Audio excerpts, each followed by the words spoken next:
Boa noite mais uma vez.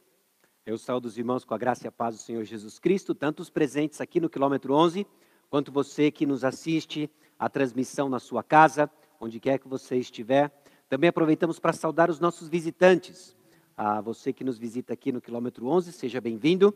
Você que está conectado nos nossos canais em casa, também nos visitando, Deus abençoe ricamente sua vida. Irmãos, antes de entrarmos efetivamente na mensagem de hoje, eu tenho alguns avisos referentes à nossa vida de igreja. Hoje, a partir da meia-noite, está aberta a inscrição para o domingo que vem, para o culto presencial aqui no quilômetro 11. Nós temos feito as inscrições para controlarmos o número de pessoas, nós temos restrições, quantas pessoas nós podemos ter no salão, também para nos organizarmos a fim de que as estipulações e recomendações aqui no salão sejam seguidas, como distanciamento. Então, hoje, na verdade, tecnicamente amanhã, a partir da meia-noite, está aberta a inscrição no nosso site. E ela fecha na quinta-feira, às 11h59. Então, você vai ter aí praticamente 4 dias inteiros para fazer a sua inscrição, ou atingimos a nossa lotação máxima, tá bom? Então, não esqueça de fazer a sua inscrição. A inscrição ela é individual. Então, para cada pessoa que está vindo no seu comboio, no seu carro, ela precisa de uma inscrição. Se você está inscrevendo uma criança, um menor de idade, deve ser feito pelo responsável. Você vai encontrar o campo lá para indicação. E para cada uma da inscrição, você precisa indicar o número de quantas pessoas estão vindo nesse comboio. Então, se são 4 pessoas, você vai indicar 4.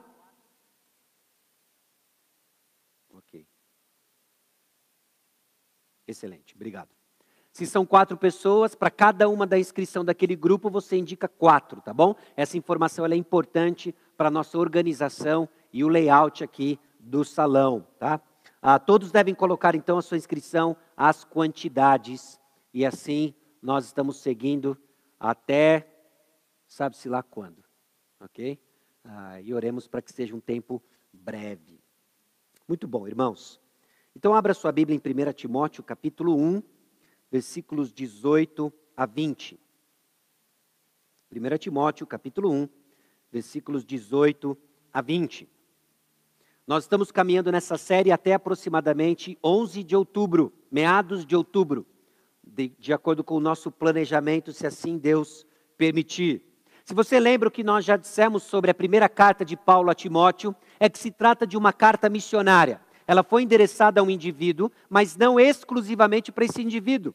Era uma carta que deveria ser lida de forma pública. Haviam instruções que era importante que toda a igreja de Timóteo ouvisse. Em particular, em específico, a igreja de Éfeso. Era uma carta que tinha instruções de como viver na casa de Deus. A casa de Deus não é o salão do quilômetro 11. A casa de Deus são as pessoas que se reúnem no quilômetro 11. Ou quando elas se reúnem online. Essa é a casa de Deus, é a igreja, são pessoas, tá bom? Denienke disse que essa carta foi escrita para que saibamos como nos portar quando nos juntamos como seguidores de Cristo para a adoração e então quando nos espalhamos para servir o Senhor durante a semana. Então o que eu espero que você tire dessa carta? O que eu espero que no final, em meados de outubro, no final da exposição, você seja desafiado. Eu espero que você tire a importância da doutrina da igreja. Meus irmãos, como nós nos reunimos, a doutrina da igreja, ela é importante. Eu espero que você tire a centralidade da missão da igreja. E eu espero que você também seja informado e desafiado sobre a vida da comunidade dos discípulos. A doutrina da igreja ela é importante, porque a igreja é o meio da proclamação do evangelho. A missão da igreja é importante, porque ela vai ditar as responsabilidades da igreja. A vida é importante, porque diz como nós nos portamos como membros da família de Deus.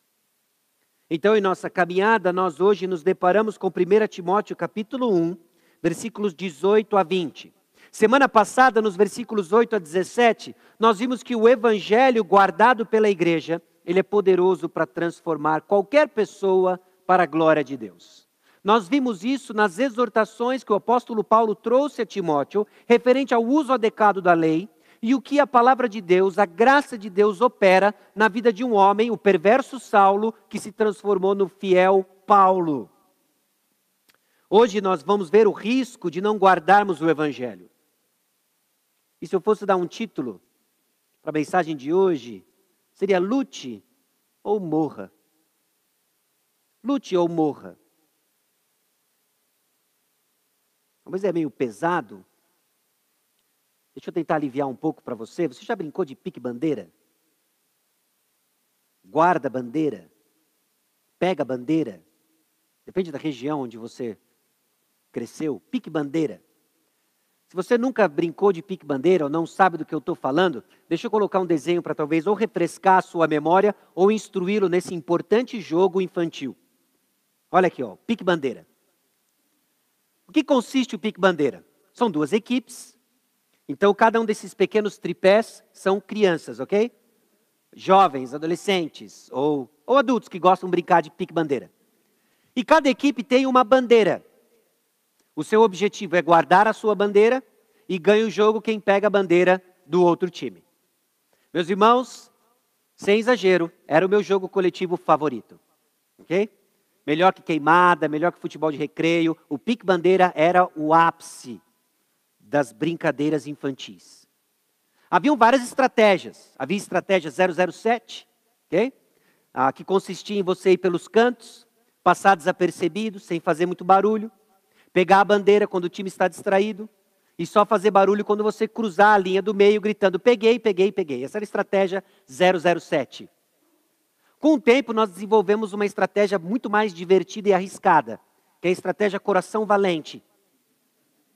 Nós alinhávamos de maneira organizada e corríamos de forma desorganizada, o caos invadindo a outra equipe. Talvez isso até soe familiar com a guerra de bexiga que a gente tem no Acampa Dentro. Não é? Aquele caos. Mas é importante a gente entender desse jogo, de que simplesmente ficar guardando a sua bandeira, o jogo não acaba. Em algum momento você vai ter que se arriscar a buscar a outra bandeira. E simplesmente ficar paralisado, você também, você morre no jogo, você perde. Mantenha essa ideia do pique-bandeira fresca na sua cabeça. Porque a maneira como você entende a vida cristã vai ditar a sua postura. Então, por exemplo, se eu dissesse para você que a vida cristã, ela é uma... Complete a frase. Como você melhor define a vida cristã? Será ela uma bênção? A vida cristã é uma bênção. Hein? Às vezes a gente tem conversa informal e a gente está falando sobre viver com Jesus e a gente diz, olha, a vida cristã ela é uma bênção. É verdade? É verdade.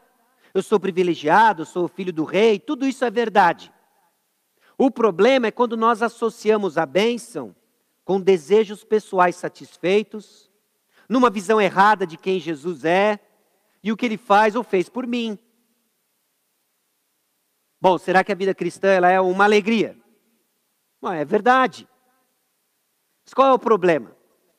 O problema é quando a vida não parece feliz. E eu tenho dificuldades de desfrutar da verdadeira alegria. Ou será que a vida cristã é osso? Não é? A vida cristã é osso. Okay? Às vezes em nossas conversas, e aí, como é que está? Não, está osso. Está difícil. É verdade, a vida cristã ela é difícil. Mas apenas difícil é uma visão limitada. E vai levar você ao desânimo. Será que a vida cristã é uma jornada? Particularmente, eu gosto de pensar na vida cristã como uma jornada, até inspirado um pouco no best-seller O Peregrino, não é? A jornada do peregrino. É verdade. Mas nós podemos correr o risco de achar que a vida cristã é um passeio turístico, em que nós visitamos vilarejos em que gostamos. Tão legal esse tempo aqui na terra. Que tal essa aqui, ó? A vida cristã é uma guerra. É uma guerra. É verdade. Aliás, frequentemente a vida cristã é descrita como uma guerra. Uma guerra onde nós colhemos bênçãos, vitórias, alegrias, onde enfrentamos dificuldades. A vida cristã é uma guerra. É uma guerra e uma missão a ser cumprida Voltando ao nosso exemplo do pique bandeira, nós temos um objetivo. E no meio do caminho, alguns vão ser pegos, nós vamos ter baixas. E como nós devemos encarar isso? Às vezes nos falta percepção por vivemos tantos dias de paz, nos últimos meses talvez acometidos aí por algo que tem nos restringido, essa pandemia, mas em tempos de paz nós perdemos o senso de urgência. E aquilo que o apóstolo Paulo e outros autores bíblicos, movidos pelo Espírito Santo, descrevem para nós. A vida cristã, ela é uma guerra. O texto de hoje nos lembra disso. Nos lembra de que aquilo que nós devemos enxergar com os óculos da fé é que nós não estamos simplesmente tentando sobreviver a uma pandemia. A guerra espiritual continua, meus irmãos. Ela continua.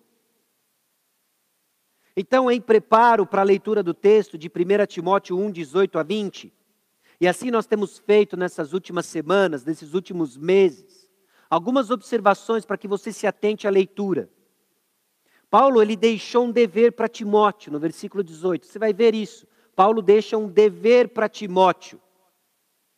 Haviam profecias que garantiam o cumprimento desse dever. Aliás, eram a base da qual Timóteo iria tirar a força, iria tirar a graça necessária para o cumprimento da sua tarefa.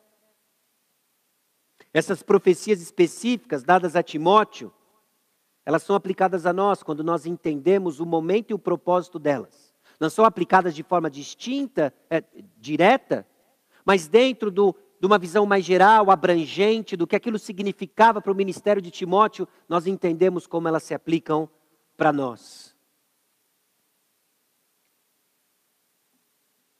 Nós vamos ver que fé e boa consciência andam de mãos dadas.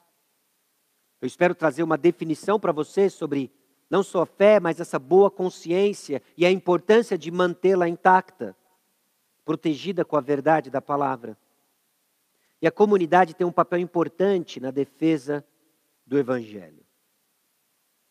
Então vamos ao texto, 1 Timóteo capítulo 1, versículos 18 a 20. Este é o dever que te encarrego, ó filho Timóteo, segundo as profecias de que antecipadamente foste objeto. Combate firmado nelas o bom combate, mantendo fé e boa consciência, porquanto alguns, tendo rejeitado a boa consciência, vieram a naufragar na fé. E dentre esses se contam Himeneu e Alexandre, os quais entreguei a Satanás, para serem castigados, a fim de não mais blasfemarem. Baixe sua cabeça, vamos orar.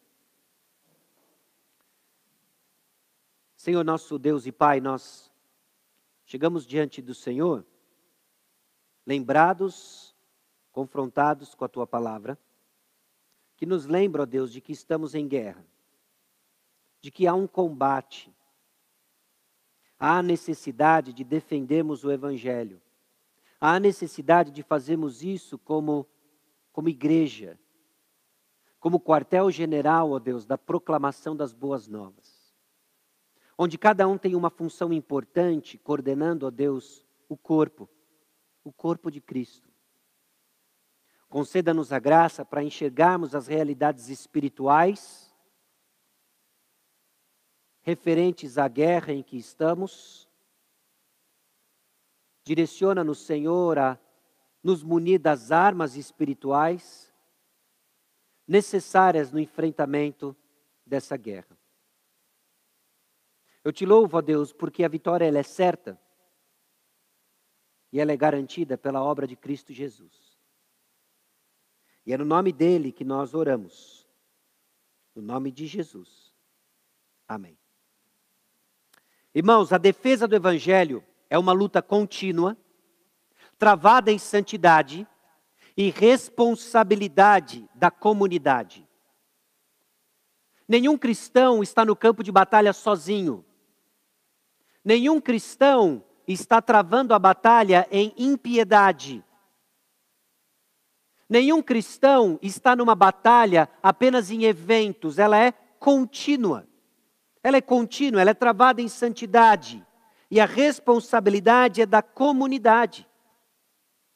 E eu espero agora, no tempo que nos resta, destacar para cada um dos irmãos, para você que nos assiste em casa, a importância de termos uma visão adequada da vida cristã, que engloba sim o fato de que desfrutamos de alegrias, de que é uma bênção, de que é uma jornada, mas a urgência de reconhecermos de que se trata de uma guerra. Uma guerra que já nos deixou com baixas, uma guerra que Deus nos livre, mas é real e tenhamos expectativas realísticas, alguns de nós ficam no caminho, criando em nós então um senso de urgência, criando em nós então e nos direcionando a nos armarmos de armas espirituais, porque nós estamos em guerra. Então, o primeiro ponto que eu quero destacar para os irmãos, baseado no versículo 18, é que a defesa do Evangelho é uma luta constante. Não se trata de um evento apenas, não se trata apenas de algo que nós fizemos e ficou no passado, mas trata-se de uma luta constante. É importante sabermos disso, porque na luta, na perseverança, para a perseverança, nós seremos tentados a jogar a toalha. Eu já fiz o suficiente, eu já tive dores de cabeça demais. Persevere, porque a luta e a defesa do Evangelho é uma luta constante. Eu quero ajudar você a entender isso, reconhecendo o seguinte: a igreja tem o dever de manter o ensino correto das Escrituras. Aliás, nós vimos isso na primeira mensagem dessa série. Se você se lembra, e eu quero ler com você de novo, 1 Timóteo capítulo 3, versículos 14 a 16. É dever da igreja manter o ensino correto das Escrituras. Foi dado à igreja, não foi dado a um clube de futebol, não foi dado a uma fraternidade universitária, não foi dado a um escritório de contabilidade, de advocacia que seja, não foi dado a um hospital, não foi dado a qualquer outra organização, senão ao corpo de Cristo, à igreja, a tarefa da proclamação do Evangelho. É nosso dever guardar o Evangelho. 1 Timóteo capítulo 3, versículos 14 a 16, diz o seguinte: escrevo-te essas coisas esperando ir ver-te em breve, para que se eu tardar, fique ciente de como se deve proceder na casa de Deus, que é a igreja do Deus vivo, coluna e baluarte da verdade.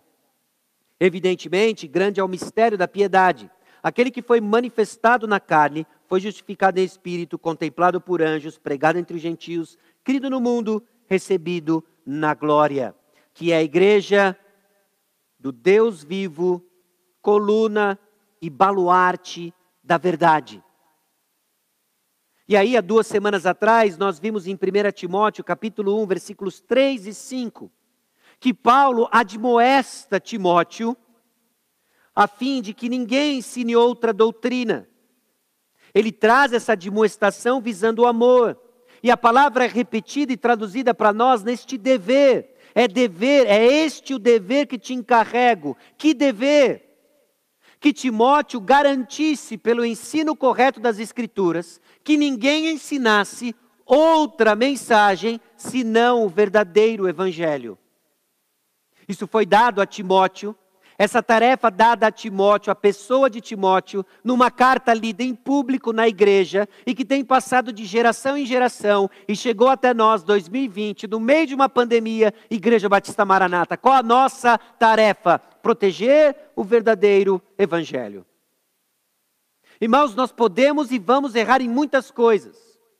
Nós inventamos programações que não dão certo. Nós inventamos eventos que não vingam. Nós erramos às vezes na escala de obreiros. Às vezes nós nos comunicamos de maneira inadequada e quando vê algo que deveria ser de um jeito, acabou sendo de outro. Nós podemos errar nessas coisas, nós devemos crescer nessas coisas, mas tem algo que nós não podemos errar, que é a proclamação do verdadeiro Evangelho. Todo o resto depende disso. E é dever da igreja manter o ensino correto das Escrituras. E essa é uma luta constante. Essa é a luta que tem marcado a história da nossa igreja, Igreja Batista Maranata. Essa é a luta que vai marcar daqui para frente a história da nossa igreja. Quando toda essa geração se for, surgir uma nova geração, que Deus derrame a sua graça e misericórdia, a fim de que desse púlpito não saia a verdade de que só existe um Deus, Deus Trino, Pai, Filho e Espírito Santo, e Jesus Cristo, Senhor e Salvador. Amém? Porque disso depende a continuidade do corpo de Cristo. Meus irmãos, é nossa tarefa. A igreja tem o dever de manter o ensino correto das Escrituras. Agora, tudo que nós vamos falar, e nós temos proposto isso para os irmãos sobre essa série, e nós vamos falar sobre a vida e a comunidade dos discípulos, tudo deve servir este propósito. Tudo que nós fazemos, a maneira como nós nos organizamos, deve servir o propósito de manter e preservar a proclamação do Evangelho. Tudo entra debaixo disso. É a responsabilidade da igreja em defender o Evangelho que nos foi dado. Não só de manter o ensino correto, mas de defender o Evangelho que nos foi dado. Este dever que Paulo encarregou o seu filho Timóteo, filho na fé, segundo as profecias de que antecipadamente foste objeto. Isso talvez crie um certo ponto de interrogação para nós e entender o que o apóstolo Paulo está dizendo. Mas no capítulo 4, versículo 14, diz o seguinte: não te faças negligente para com o dom que há em ti, o qual te foi concedido mediante profecia, com a imposição das mãos do presbitério. 2 Timóteo, capítulo 1, versículo 6. Por essa razão, pois, te admoesto que reavives o dom de Deus que há em ti pela imposição das minhas mãos. Aquilo que Paulo está dizendo acerca de Timóteo são os eventos que criaram a circunstância para o reconhecimento do ministério de Timóteo. O chamado e o ministério de Timóteo estava relacionado à defesa do Evangelho. Ele tinha um papel, então, importante de ministério público na tarefa que era da igreja toda de defender o Evangelho. E aqui eu preciso ajudar você a entender de que a defesa do Evangelho não é exclusividade dos pastores. É exclusividade da igreja. Bom, é claro que por função no corpo, os pastores têm a tarefa, os mestres têm a tarefa de ensinar o Evangelho. Mas você, cada membro da Igreja Batista Maranata, tem um papel importante na defesa do Evangelho.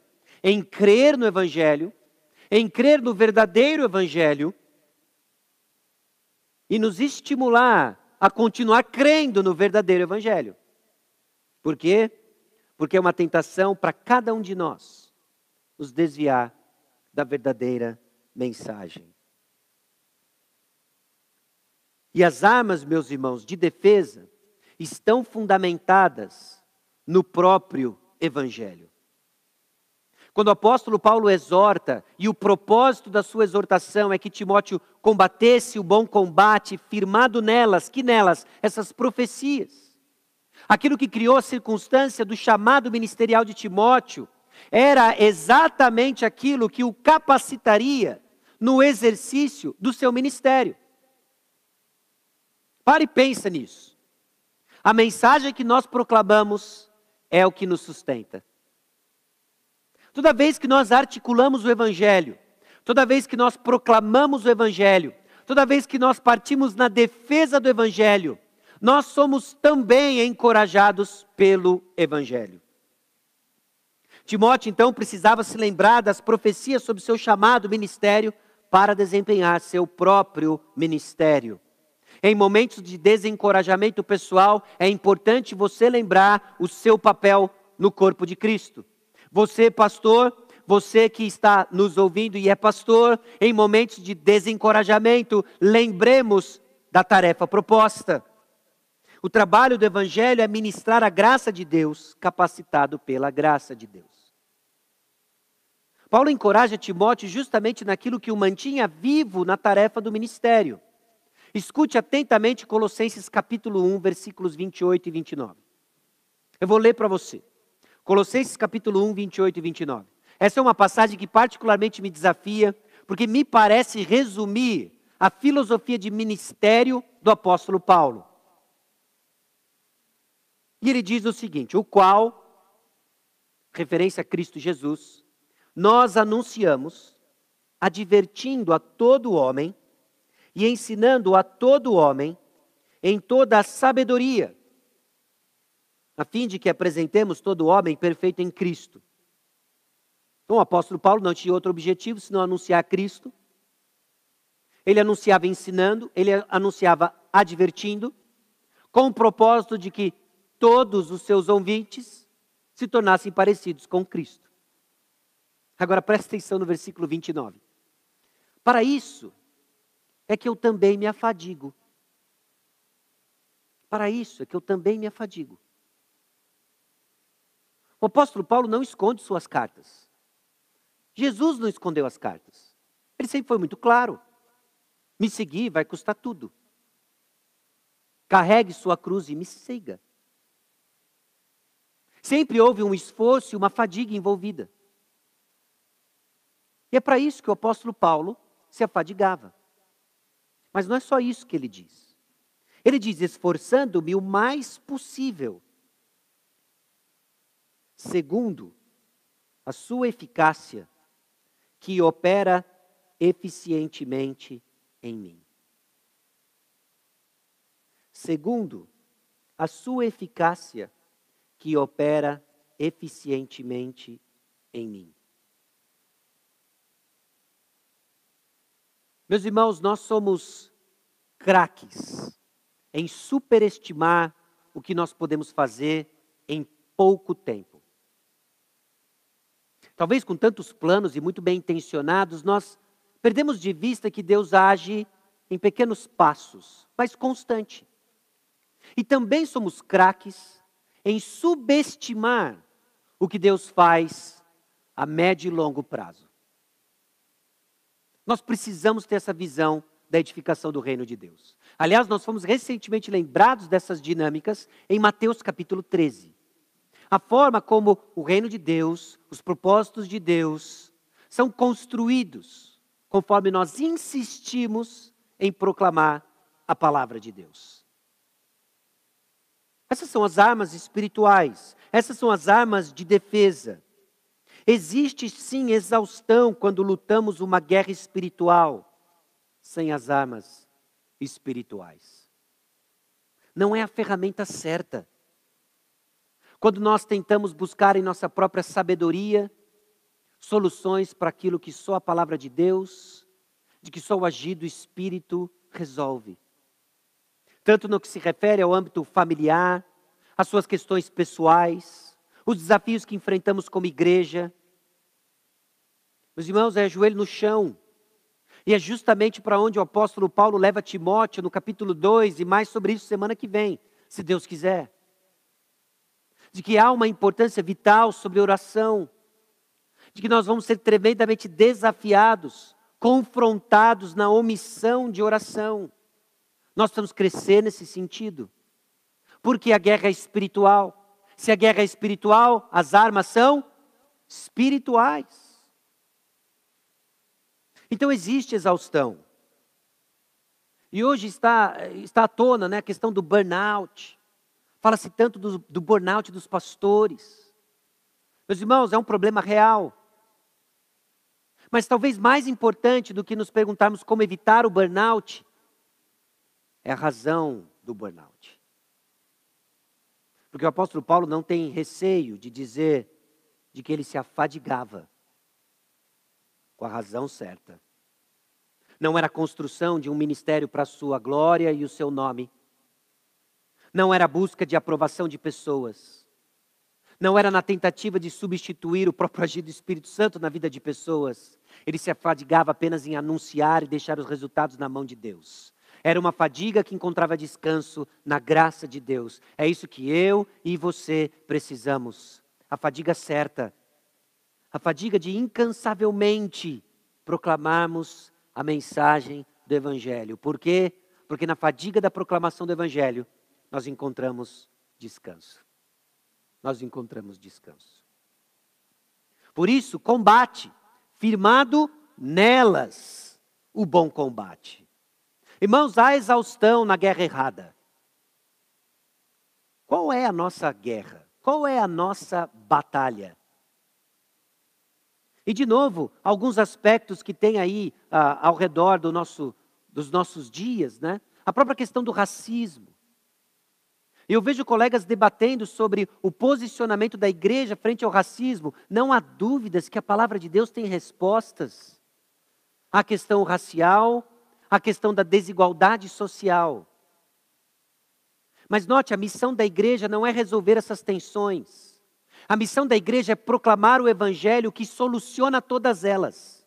De que reconciliação racial acontece por meio do evangelho, onde gentios e judeus, a maior rixa que já existiu étnica, foi resolvida e transformou dois grupos num novo homem.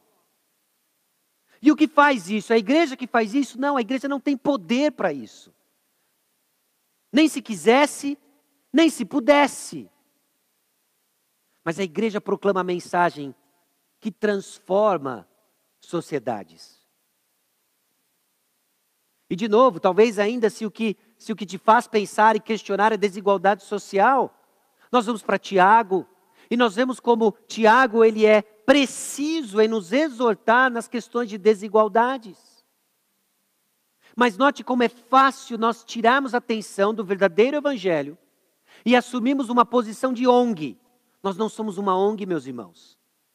Nós somos o quartel-general da proclamação do evangelho. Não podemos esquecer quem nós somos. Esse é o nosso combate. Nos alistarmos no combate errado vai nos levarmos à perda da visão que Deus tem para a igreja. A nos cansarmos na guerra errada. E esquecemos de que reino nós estamos edificando. A defesa do evangelho é essa luta constante.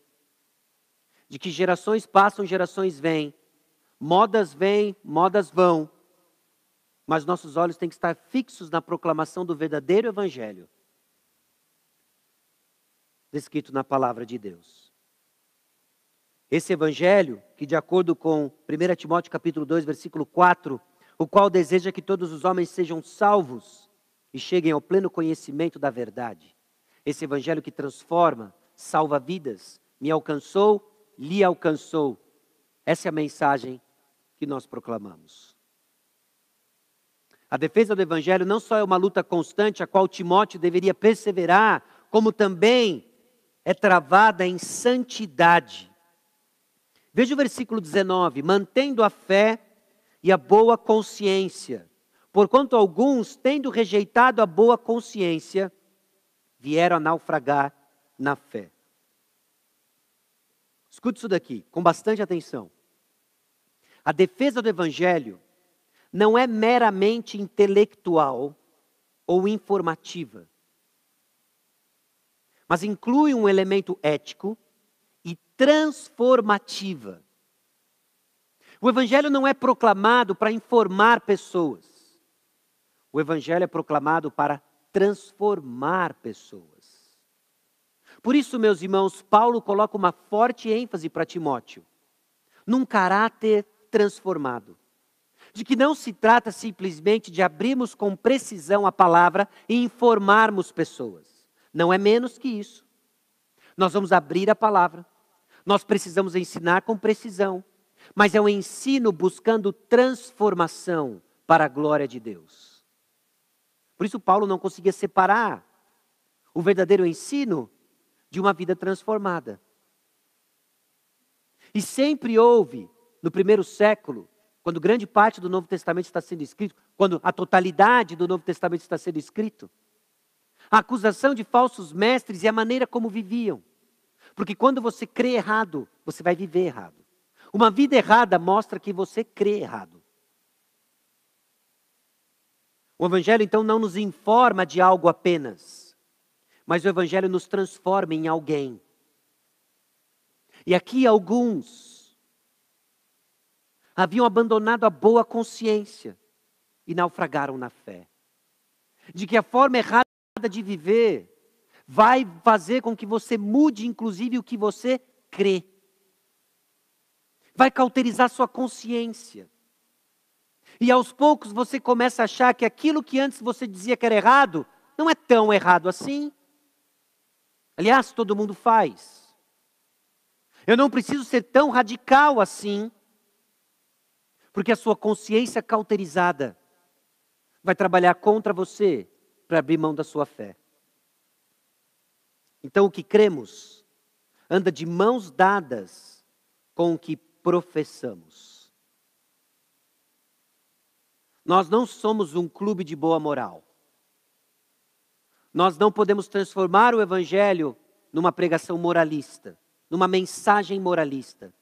Mas não podemos ignorar o fato de que o Evangelho proclamado transforma pessoas e exige de nós uma conduta transformada, porque nós somos o meio pelo qual o Evangelho é proclamado. Não se esqueça disso. O que nós cremos anda de mãos dadas com o que professamos, mantendo a fé e a boa consciência, Timóteo. Mantenha a fé, o corpo da doutrina, mantenha a boa consciência, a sua capacidade de avaliar moralmente o mundo que lhe cerca.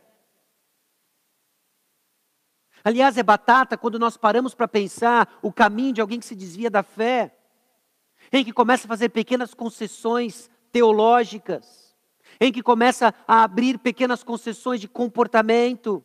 Olha, aquilo que eu dizia que é errado não é tão errado assim. Eu já pensei assim, mas agora eu estou bem assado. E você cria a sua própria teologia, certo aos seus próprios olhos, sábio aos seus próprios olhos, mas errado. Nós não podemos e não devemos mudar o nosso discurso. Porque a nossa tendência, meus irmãos, é nos afastarmos da verdade. E somos chamados constantemente a abrir a palavra, falar da verdade imutável. Nós sim mudamos. Ouvindo a palavra imutável, nós somos transformados de glória em glória e para a glória de Deus. Então, uma consciência cauterizada irá comprometer a verdade. Note, eles rejeitaram a boa consciência, então naufragaram na fé. É interessante que a construção do texto nos leva a entender dois aspectos desse naufrágio. Naufrágio pessoal e naufrágio naquilo que eles proclamavam como verdade. Eles comprometeram a doutrina e comprometeram sua vida. Essa boa consciência é esse estado da autoavaliação moral de alguém que registra precisamente que alguém é obediente a Deus. É a maneira como avaliamos moralmente o que nos cerca e que revela se você é obediente a Deus. O que é então rejeitar essa boa consciência? É ser deliberadamente desobediente aos mandamentos de Deus, porque uma boa consciência nos leva à obediência consciente. Rejeitar a boa consciência é ser deliberadamente desobediente aos mandamentos de Deus. Porque a boa consciência informada pelo Evangelho nos leva à obediência a Deus. Percebe? Crer certo irá atrair você a uma vida obediente. Crer errado irá afastar você. Eles naufragaram na fé, no sentido de que pessoalmente então afundaram, assim como fizeram de naufrágio. Abraçaram um salva-vidas furado. Bom, fé, então, é esse evento e um processo de luta para perseverar.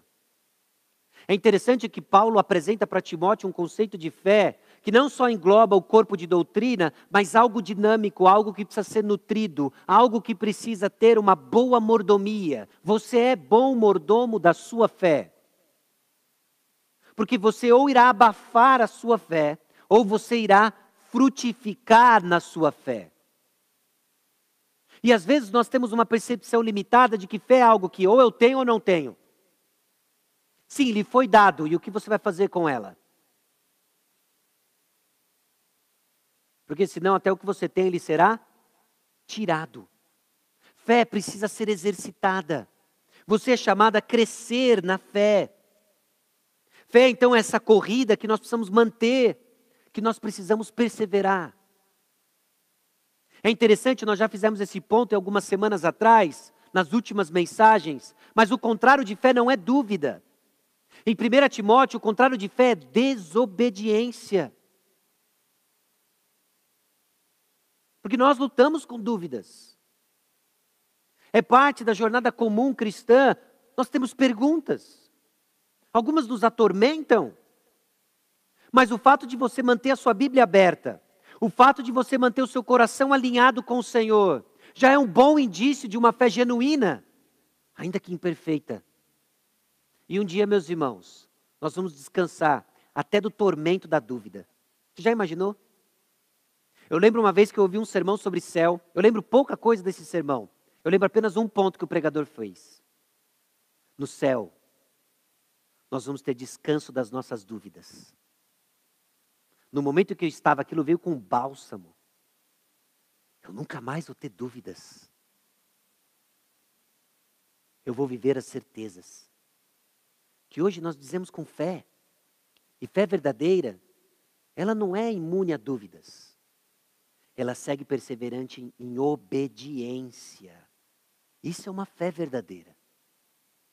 Então, meu irmão com dúvidas, persevere. Persevere. Mantenha boa consciência. Os padrões que nós aprendemos de vida cristã, mantenha-os firmes. Nessa onda de revolução sexual que vivemos, mantenha firme a sua boa consciência. A Bíblia não mudou, não vai mudar. Queira o STF fazer o que ele quiser, baixar lei que for, a palavra de Deus não vai mudar. Então persevere. E olha a importância de entendermos isso como uma responsabilidade comunitária. Recentemente nós já vimos Hebreus capítulo 10. Tanto nas lives pastorais, quanto somos constantemente lembrados sobre isso. Uma passagem que ganhou a sua importância, a nossa atenção, quando temos sido impedidos de reunir como nós comumente nos reunimos. Hebreus capítulo 10, versículos 23 a 25. Presta atenção nisso daqui. Guardemos firme a confissão da esperança sem vacilar, pois quem fez a promessa é fiel. Consideremo-nos também uns aos outros, para nos estimularmos ao amor e às boas obras. Não deixemos de congregar-nos, como é costume de alguns, antes façamos admoestações, e tanto mais quanto vedes que o dia se aproxima. O autor de Hebreus diz o seguinte: guarde firme a confissão da esperança sem vacilar. Não vacile na sua fé. Como? Dando respostas às suas perguntas mais curiosas acerca da Bíblia. Adão tinha umbigo ou não? Minha teoria pessoal, ele tinha. Era um pouco diferente. O barro estava fresco e Deus falou, agora vai. Pum, e ficou com o umbigo. Nós usamos muitas vezes a curiosidade teológica para disfarçar a nossa verdadeira incredulidade. João capítulo 4, Jesus se encontra com a mulher samaritana. Chama lá seu marido. Ah, não tem marido. Aí, quando ela começou a ver que a coisa ia apertar, onde nós vamos adorar a Deus? Mas é muito lisa. A gente é assim. Quando a coisa começa a apertar, sabe o que a gente começa a perguntar? Então, eu entendo, mas quem foi a esposa de Caim?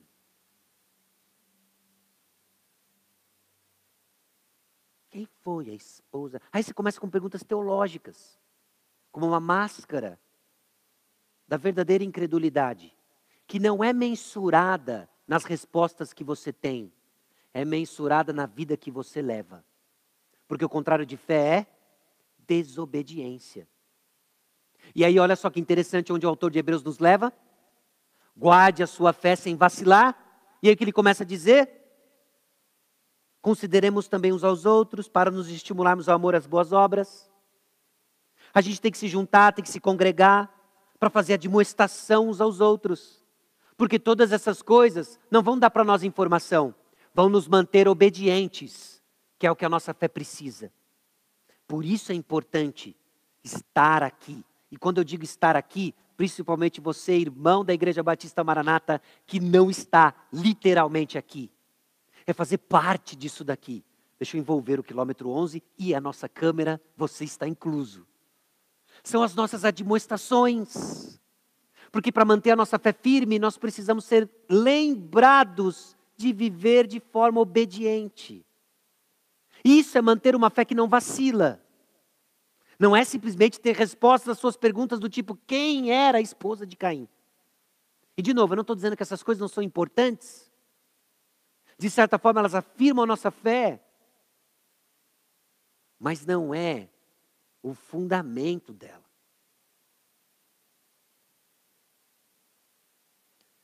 A defesa do Evangelho é travada então em santidade.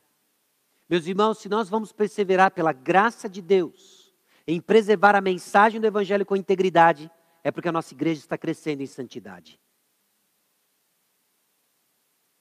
E a defesa do Evangelho é a responsabilidade da comunidade. Olha só o versículo 20, que curioso. Eu vou dar um salto aqui e nós vamos para uma outra passagem importante que nos ajuda a entender onde está a responsabilidade da comunidade aqui. Ó. E dentre esses se contam Himeneu e Alexandre. Alexandre. Magno, eu e você aqui. Não heroicamente mencionado na Bíblia, para exortação nossa. Mas o que esses camaradas aprontaram? Bom, certamente eles estavam ensinando falsa doutrina.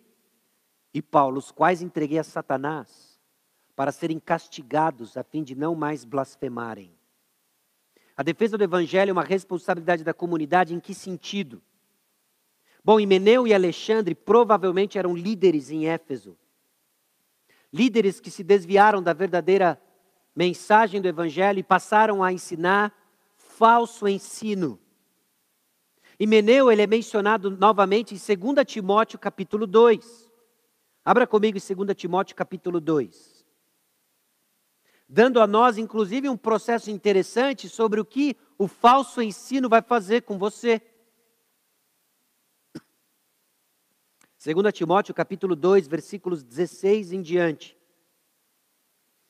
Evita igualmente os falatórios inúteis e profanos, pois os que deles usam passarão a impiedade ainda maior.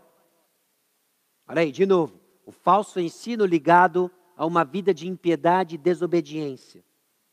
Além disso, a linguagem deles corrói como câncer, entre os quais se inclui Himeneu e Fileto. Esses se desviaram da verdade, asseverando que a ressurreição já se realizou e estão pervertendo a fé de alguns. Então, o primeiro aspecto aí, eles se desviaram da verdade. Esse desvio nunca é sozinho, você é sempre um missionário. Ou pela causa correta, ou pelo falso ensino. E ele começa então a divulgar o falso ensino. Versículo 19. Entretanto, o firme fundamento do Deus permanece tendo este selo. O Senhor conhece os que lhe pertencem. E mais, aparte-se da injustiça todo aquele que professa o nome do Senhor. O apóstolo Paulo, então, nos indica, nos mostra de que esse falso ensino descambou numa vida errada. Versículo 22. Foge outro sim das paixões da mocidade, segue a justiça, a fé, o amor e a paz com os que de coração puro invocam o Senhor. De alguma forma eles estavam então seguindo as paixões da mocidade. No contexto, aquelas manias por discussões, o orgulho. E o que eles precisavam, versículo 25, disciplinando com mansidão os que se opõem, na expectativa de que Deus lhes conceda não só arrependimento, para conhecerem plenamente a verdade. O que eles precisam? Eles precisam de arrependimento. O falso ensino precisa ser confrontado para que as pessoas se arrependam daquilo errado que elas creem e que possivelmente os leva a uma vida errada que elas têm. E quem era o mestre deles? Versículo 26. mas também o retorno à sensatez, livrando-se eles dos laços do diabo, tendo sido feitos castigos para ele, para cumprirem a sua vontade. Irmãos, o falso ensino nos afasta da verdade, nos leva a uma vida errada, nos leva a seguir as paixões erradas, a nossa necessidade se torna arrependimento e estamos à mercê do inimigo, porque estamos em guerra. Estamos em guerra. No capítulo 4 de 2 Timóteo, versículo 15. Tu guarda-te também dele, porque resistiu fortemente às nossas palavras. Quem é esse? Versículo 14. Possivelmente o mesmo Alexandre, o latoeiro, causou-me muitos males. Homens que não se contentavam apenas em crer errado, mas se opor ao certo. Bom, meus irmãos, a defesa do Evangelho é nossa responsabilidade, porque existe o perigo de naufragar na fé e abraçar uma fé que não salva. Abraçar uma fé que não salva. Pessoas crerem errado pode custar a sua eternidade. É por isso que o apóstolo Paulo, no capítulo 4 de 1 Timóteo, no versículo 16, traz uma exortação, e nós vamos chegar lá daqui a algumas semanas. Tem cuidado de ti mesmo e da doutrina. Continua nestes deveres, porque fazendo assim salvarás tanto a ti mesmo quanto aos teus ouvintes. O que você acha que acontece quando o evangelho deixa de ser pregado no púlpito da igreja? Pessoas não ouvem o evangelho. Se as pessoas não ouvem o evangelho, elas não creem. E se elas não creem, elas não são salvas. Então você percebe que o que está em jogo é muito importante. É importante nos mantermos firmes na proclamação do evangelho. É importante sabermos e conhecermos o evangelho. É importante crermos no verdadeiro evangelho. É importante proclamarmos do púlpito o verdadeiro evangelho. É importante compartilharmos uns com os outros o verdadeiro evangelho. Minando todo e qualquer foco de oposição e de falso ensino. Por quê? Porque se as pessoas ouvirem o falso evangelho, elas não são salvas. E essa é uma responsabilidade nossa. Cabe a cada um de nós reverberar a proclamação do evangelho. Porque existe o perigo de naufragar na fé. Nós somos tentados a acreditar em coisas diferentes. Porque nós somos tentados em nossos desejos. E nós precisamos uns dos outros para nos exortar e nos manter na linha. É tarefa da igreja, então, remover do seu meio os que naufragaram na fé. Com tristeza. E aquilo que acontece em 1 Timóteo capítulo 1, versículo 20, Himeneu e Alexandre foram entregues a Satanás, é a linguagem que nos arremete a 1 Coríntios capítulo 5, versículos 3 a 5, eu vou ler para os irmãos. Eu, na verdade, ainda que ausente em pessoa, mas presente em espírito, já sentenciei como se estivesse presente que o autor de tal infâmia seja, em nome do Senhor Jesus, reunidos vós e o meu espírito, com o poder de Jesus nosso Senhor, entregue a Satanás para a destruição da carne, a fim de que o espírito seja salvo no dia do Senhor Jesus. O contexto ali é que havia um camarada que estava dormindo com a sua madrasta. Ele tomou a mulher do seu pai, e ele estava vivendo uma vida de casado com a mulher do seu pai. E isso era de conhecimento público, era uma vida errada. Essa vida errada era de conhecimento público e era aceito. E Paulo exorta os coríntios, então, remova do meio de vocês. Entreguem a Satanás. Como assim entregue a Satanás? Efésios capítulo 4 nos ajuda a entender um pouco mais isso. Vou ler para os irmãos Efésios capítulo 4, versículos 17 a 19. Para entendermos esse conceito de ser entregue a Satanás. Isso, portanto, digo e no Senhor testifico que não mais andeis como também amam os gentios, na vaidade dos seus próprios pensamentos, obscurecidos de entendimento, alheios à vida de Deus, por causa da ignorância em que vivem, pela dureza do seu coração, os quais, tendo se tornado insensíveis, se entregaram à dissolução, para com avidez cometerem toda sorte de impureza. O que é importante entendermos aqui? De que existem pessoas que deliberadamente estão vivendo debaixo de uma influência de pecado. A mesma que nos descrevia antes de Cristo Jesus. Efésios capítulo 2, versículo 3. 2 e 3. Nos quais andaste outrora, segundo o curso deste mundo, segundo o príncipe da potestade do ar. Segundo o príncipe da potestade do ar. Do espírito que agora atua nos filhos da desobediência. Entre os quais todos nós andamos outrora, segundo as inclinações da nossa carne, fazendo a vontade da carne e dos pensamentos, e éramos por natureza filhos da ira como também os demais. Quando nós nos entregamos às paixões deste mundo, quando nós nos entregamos a fazer o que nós queremos, naufragando, violando a boa consciência e naufragando na fé, nós estamos nos submetendo ao jugo de Satanás, nessa guerra espiritual. Então o que Paulo faz? Entregue a Satanás aqueles que já se entregaram a Satanás. É isso que Paulo está dizendo. Irmãos, então quando nós nos reunimos, e no momento solene e triste, disciplinamos aqueles que naufragaram na fé, porque abandonaram a boa consciência, nós estamos entregando a Satanás aqueles que já deliberadamente se submeteram a ele. Ao longo da história da igreja sempre foi claro quem estava dentro e quem estava fora. E nós temos que manter isso. Quem está dentro e quem está fora. Os que estão dentro não são os que têm vidas perfeitas, glorificadas. Só que nos aguarda lá na frente. Mas aqueles que têm essa esperança têm uma conduta diferente. Não vão abandonar a boa consciência para naufragar na fé. E essa é uma tarefa nossa, meus irmãos. De discernir quem são aqueles que estão naufragando na fé. E exortá-los. Com que objetivo?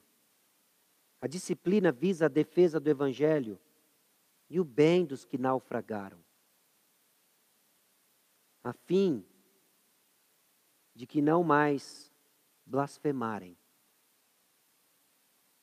O propósito é interessante, a construção inclusive que Paulo faz, o objetivo da disciplina é de que esses homens aprendam a não blasfemar mais.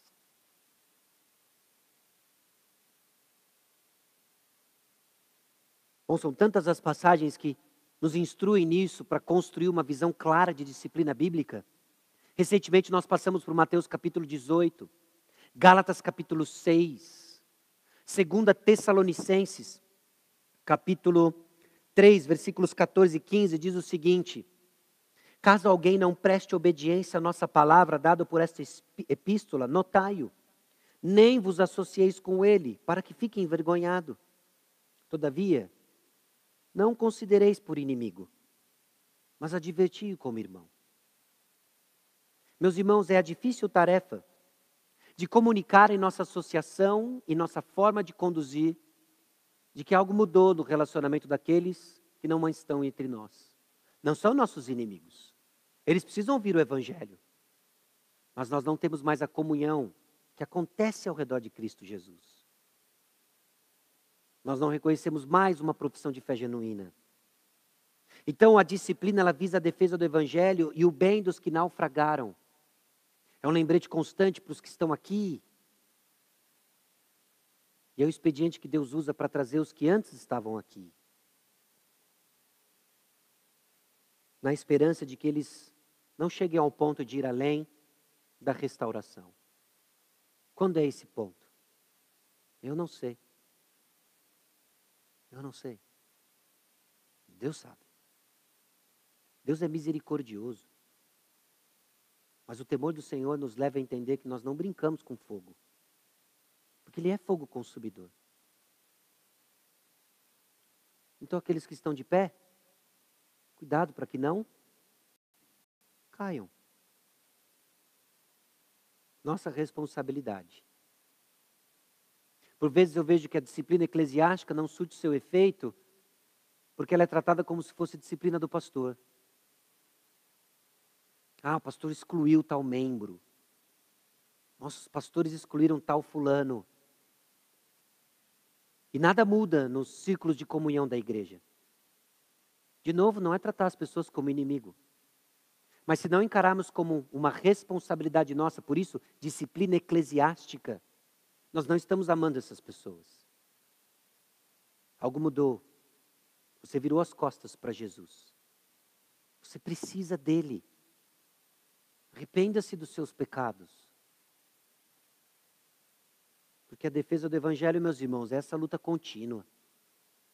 Travada em santidade e responsabilidade da comunidade.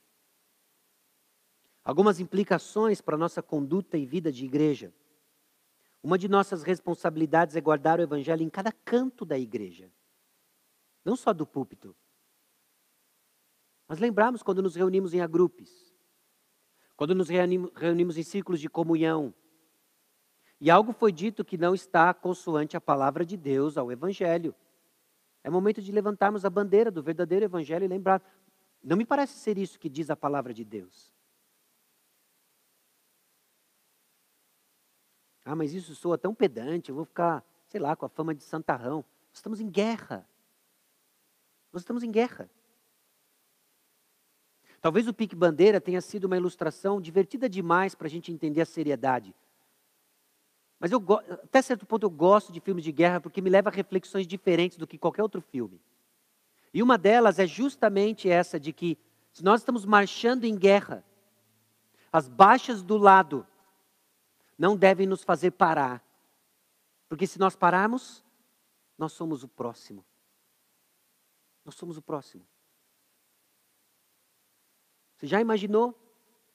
Se para cada baixa saindo do barco no dia D, já viu o filme que retrata o dia D? Aqueles exércitos subindo montanha e inimigo lá em cima fortemente atirando para tudo quanto é lado. Se para cada abatimento e morte do seu lado você parasse para refletir sobre a vida daquele soldado querido, tudo aquilo que ele representou para você, e você era o próximo. A urgência da guerra nos faz caminhar. Nós precisamos seguir. Então, como você vive importa, assim como o que você acredita. É importante tudo aquilo que você crê, que precisa estar fundamentado no Evangelho, na palavra de Deus. Também é importante como você vive. E o processo de disciplina eclesiástica é uma bênção dada à igreja para nos manter na linha. Para nos manter na linha. E na linha aqui, porque todos nós somos tentados a nos desviar do Evangelho. E se não somos constantemente lembrados, daqui a alguns anos nós vamos estar acreditando numa porção de coisas, menos no Evangelho. Essa é a nossa tarefa. Convido você a baixar sua cabeça.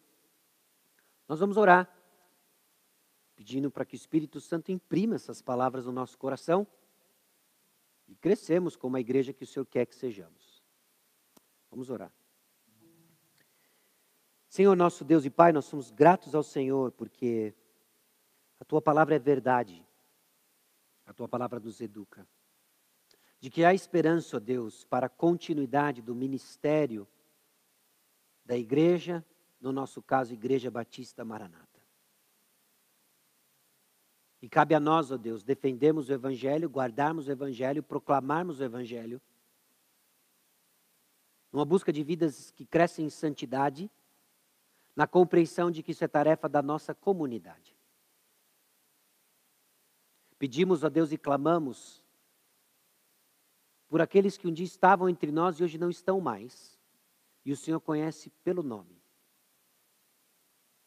Pedindo que o Teu Santo Espírito atue nesses corações, e que o Evangelho que uma vez foi ouvido, o verdadeiro Evangelho que foi ouvido, cresça, ó Deus, com força, frutificando, ó Deus, para a honra e glória do Teu nome. Livra-nos, ó Deus, do erro, da soberba, ó Deus, e da falta de humildade, de não nos curvarmos diante da Tua palavra. Afirmamos a verdade, mas também afirmamos nossa incapacidade de compreender o Senhor por completo. Queremos crescer, queremos aprender, pautado pela Tua palavra. Em nome de Jesus que nós oramos. Amém.